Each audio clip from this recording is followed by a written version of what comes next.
Assalamualaikum warahmatullahi wabarakatuh. Selamat pagi anak-anakku. Bagaimana kabarnya hari ini? Sehat semua ya? Oke, hari ini kita lanjutkan. Kita belajar tentang organ reproduksi pada perempuan. Ya, kita lihat gambar di sini ya. Organ reproduksi pada perempuan ada dua, yaitu alat reproduksi luar yang terletak di depan vagina, ada vulva dan labium ya.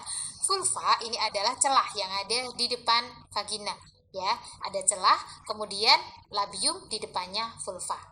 Nah, kita langsung menuju alat reproduksi dalam karena ini nanti yang sering keluar di ujian ya.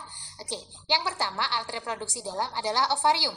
Ovarium di sini berfungsi untuk memproduksi sel telur atau ovum ya. Setelah sel telur diproduksi, maka sel telur itu akan terlepas dari ovarium. Kemudian terjadilah proses yang disebut ovulasi ya. Apa anak-anakku namanya? Ovulasi. Ya, betul sekali. Nah, apabila sel telur sudah terlepas, maka dia akan ditangkap oleh jumbai-jumbai di sini ya ini. Ini namanya adalah fimbre. Nah, di fimbre ini fungsinya untuk menangkap ovum. Setelah ovum ditangkap, dia akan menuju ke infundibulum. Ini ada infundibulum ya, yang seperti corong. Kemudian dia akan menuju ke tuba falopi.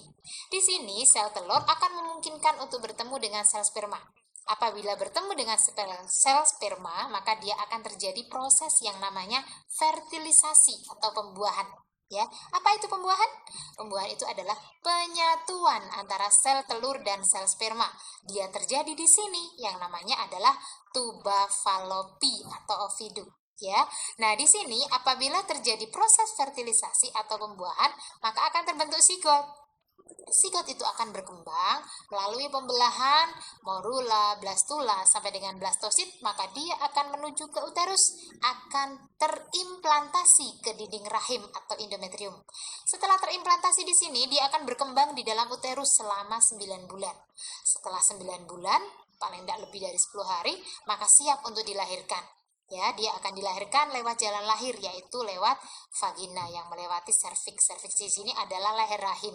Apa sih fungsinya serviks? Serviks di sini untuk menghasilkan mukus atau lendir, di mana lendir ini nanti berfungsi untuk kehidupan sel sperma.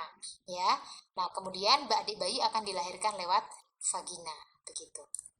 Oke, nah untuk lebih jelasnya fungsinya ada di gambar ini ya. Kamu bisa melihat, kita ulang kembali. Ini adalah namanya apa tadi? Oke, bagus. Ovarium, dia menghasilkan sel telur atau ovum, juga memproduksi hormon estrogen dan progesteron ya. Kalau estrogen sendiri nanti fungsinya lebih pada pembentukan sel telur supaya matang ya. Selain itu juga untuk ciri sekunder perempuan ya. Perempuan memiliki ciri sekunder, yaitu diantaranya buah dadanya mulai besar kalau masa puber ya. Kemudian pinggulnya juga besar ya, kemudian timbul rambut-rambut di areal kemaluannya. Kemudian hormon progesteron sendiri fungsinya nanti adalah untuk penebalan dinding rahim ya. Nah, oke, kita lanjut. Ini adalah fimbre ya. Setelah sel telur dilepaskan dalam proses ovulasi, ini adalah fimbrenya ya. Tadi udah dijelaskan untuk menangkap ovum. Kemudian dia akan menuju ke corong yang namanya infundibulum ini. Kemudian menuju ke tuba falopi atau ovida. Disinilah tempat terjadi pembuahan atau fertilisasi, yaitu penyatuan sel sperma dan sel telur. Bagus. Selanjutnya dia akan menuju ke uterus ya. Nah, di uterus di sini akan tertanam dulu atau terimplantasi dulu ya, yang tadi zigot yang sudah menjadi fase blastosit dia akan terimplantasi, terus di sini akan berkembang selama 9 bulan ya. Kemudian dia akan melewati serviks dan vagina untuk lahir adik bayinya, begitu ya. Oke. Nah, ini adalah proses oogenesis, dia terjadi di ovarium. Ini adalah gambaran ovarium ya. Ada berbagai gambar di sini, kamu bisa melihat ini adalah gambar folikel ya. Sebelum terbentuknya sel telur, maka ada folikel dulu. Dia distimulasi oleh hormon FSH yang diproduksi oleh kelenjar otak kita ya. Di sini ini ya. Nanti ada kelenjar yang namanya hipotalamus ya. Dia itu di sini bisa memproduksi hormon FSH. Apa itu FSH? FSH adalah follicle stimulating hormone.